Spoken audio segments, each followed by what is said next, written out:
What if you take Resident Evil and add a little... We are samurai! You end up with Capcom's spin-off Resident Evil title, Onimusha. This is Critical Coins, and today we will go over if Onimusha earns a spot in the collection.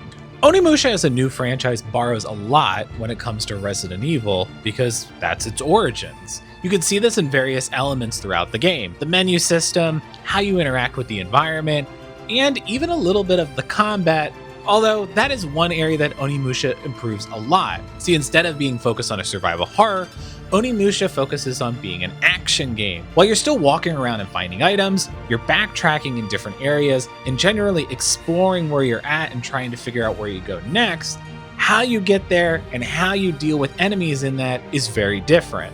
Onimusha encourages attacking it. In fact, it's one of the main mechanics of the game, which is to attack enemies to gain souls and power up your weapons and your magic. In fact, some doors are not locked by keys, but instead are locked by your magical ability. And if they are not a high enough level, then you can't get through that door. Onimusha again wants you to go out of your way and actually attack enemies. There is no survival part of this, it's attacking. Areas in Resident Evil that would feel tense, in Onimusha being so action-oriented and focused, feel flat. You just end up going through the next area and killing whatever's there. And then you go to the next area and kill whatever's there. And that's enjoyable to a degree. Thankfully, Onimusha is a very short game and clocks in about anywhere from 4 to 5 hours if you're actually trying to pick up some of the side items, which I incidentally did while I was playing for the most part. And because it has such a short stay, a lot of this only just barely gets to the chance where it's feeling stale. And Onimusha definitely has a lot going for it that a lot of quality Capcom games had going for them too. And that is the superb voice acting. What did that samurai want with you? Why should I know? Fine, then why are you here? Who brought you here?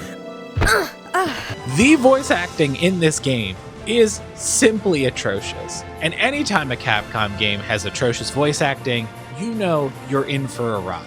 Onimusha is a valid attempt at expanding Resident Evil into different genres. And its short stay made some of the issues a lot less glaring because it was over by the time they started to become a problem. And with that, I give Onimusha a silver. It still has a long way to go to be one of the better games on the PS2. However, it makes decent strides at being the first of something different when it comes to Resident Evil.